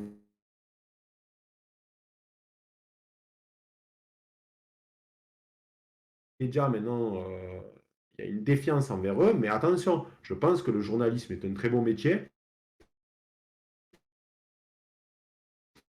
Je pense que les médias ont un rôle extrêmement important à jouer, une démocratie saine, parce qu'ils sont là pour refléter juste la vérité, pour être les protecteurs d'une vérité qui ne cesse d'être balayée.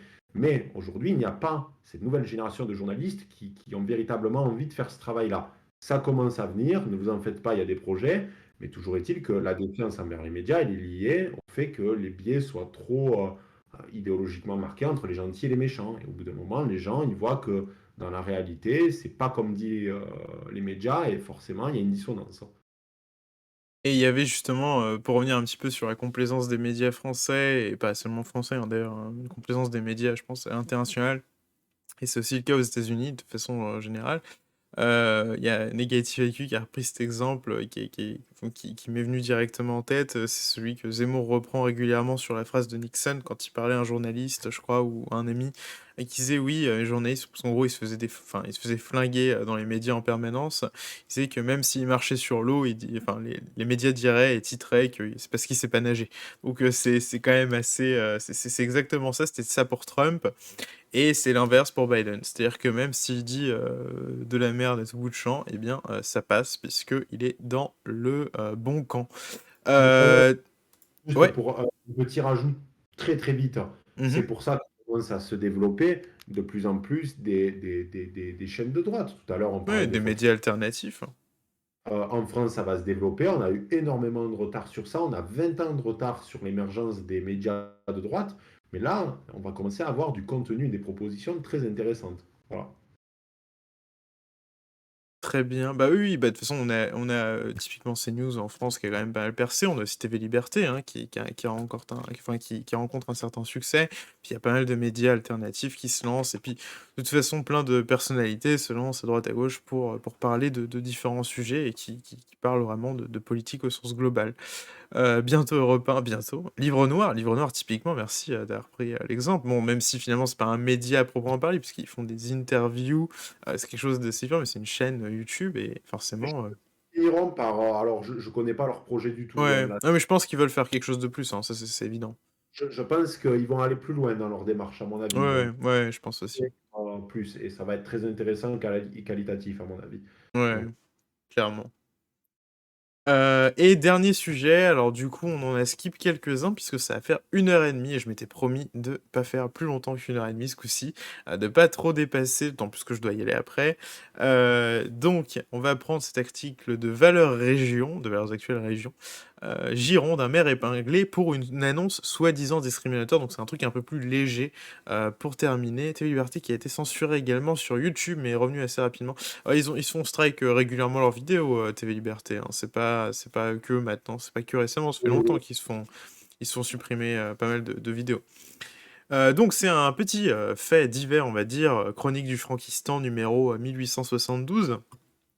Dans l'annonce du maire de Puy-Barban, voilà, Puy-Barban, déjà, c'est un très joli nom de ville, il était écrit recherche secrétaire sans la mention homme-femme. L'horreur, quasiment vous connaissez la suite, une histoire absolument abracadabrantesque. Dominique Turbet-Deloff, maire de Puy-Barban, publié début juillet une offre d'emploi intitulée La commune de Puy-Barban recherche activement secrétaire.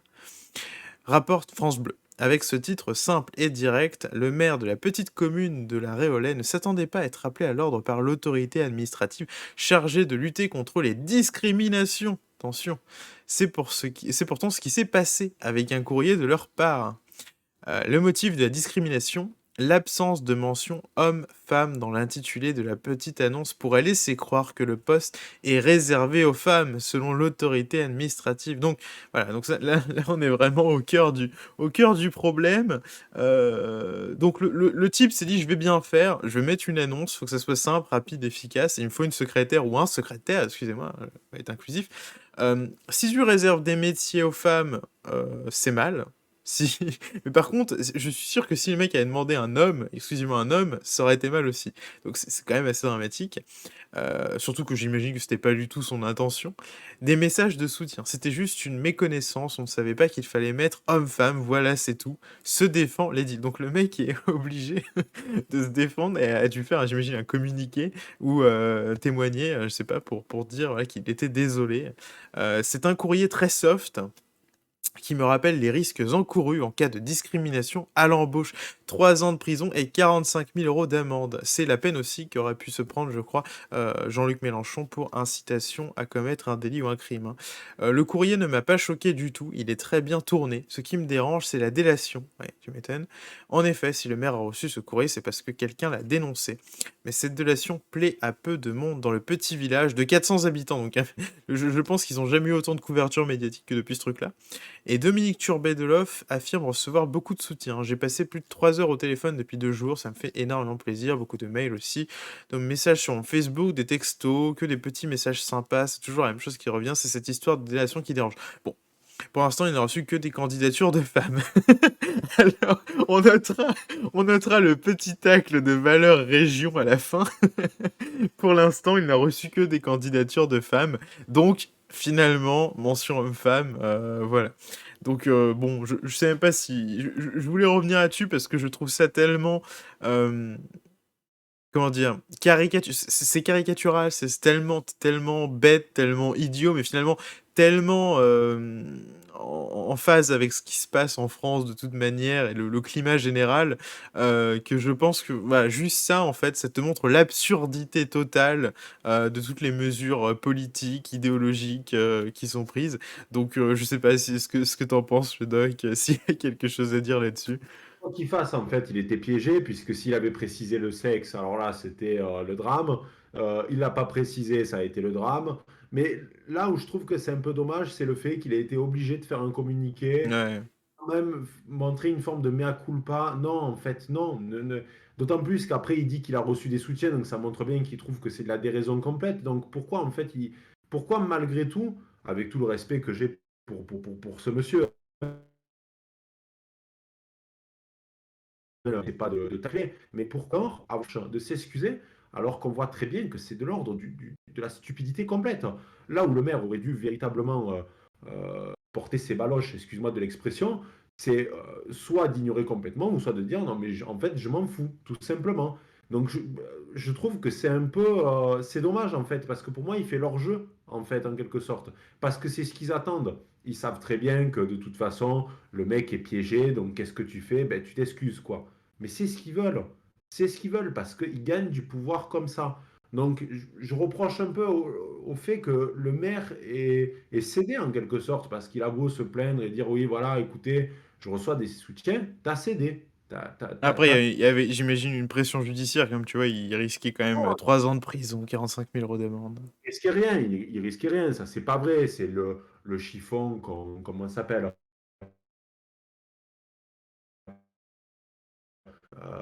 que ce type d'association te pointe sous le bout du nez en te disant mais tu vas avoir des poursuites, c'est pas vrai. Et puis à un moment, il faut un peu de courage. Même si, imaginons, cette histoire va jusque devant les tribunaux, porte ton idéologie jusqu'au bout, porte l'idée que tu as mis secrétaire sans mention. Enfin, c'est complètement. Donc voilà, moi je reproche à ce maire que, en fait, il est cédé à des pressions qui étaient complètement fantaisistes. Et en fait, c'est en cédant à ce type de pression, même aussi petite soit-elle, même aussi risible qu'elle soit, en fait, c'est en cédant qu'on leur laisse du terrain. Mhm. Donc, je trouve que c'est dommage, vraiment, c'est dommage. Et pour moi, il n'est pas allé au bout de sa logique parce qu'on sait très bien qu'il pense que c'est complètement con ce qu'il a reçu comme demande. Donc, et en plus, Ouais, il y a totalement. un donc voilà. Et d'ailleurs, il est tombé dans un piège parce que maintenant, ils vont pas le lâcher. C'est-à-dire qu'il a montré sa faiblesse. C'est pire en fait. Il a fait le choix. C'est affreux ce que je vais dire. Il a eu le déshonneur et il aura la défaite sur le long terme. Donc c'est terrible. Donc tout ça prend vraiment un détail en plus. Donc bon, je trouve que c'est triste. C'est triste que ce maire ait cédé à une pression qui est complètement ridicule. Voilà. Très bien. Bah voilà, bah comme je disais, c'était vraiment le sujet pour conclure quelque chose d'un peu plus léger, évidemment, mais qui évidemment, comme je disais, reflète bien la réalité en France. Quel plaisir de voir la droite s'emparer de Twitch. Merci Néar, qu'on essaye en tout cas de se mettre un peu au goût du jour et d'utiliser les instruments régulièrement utilisés par l'ennemi, entre guillemets.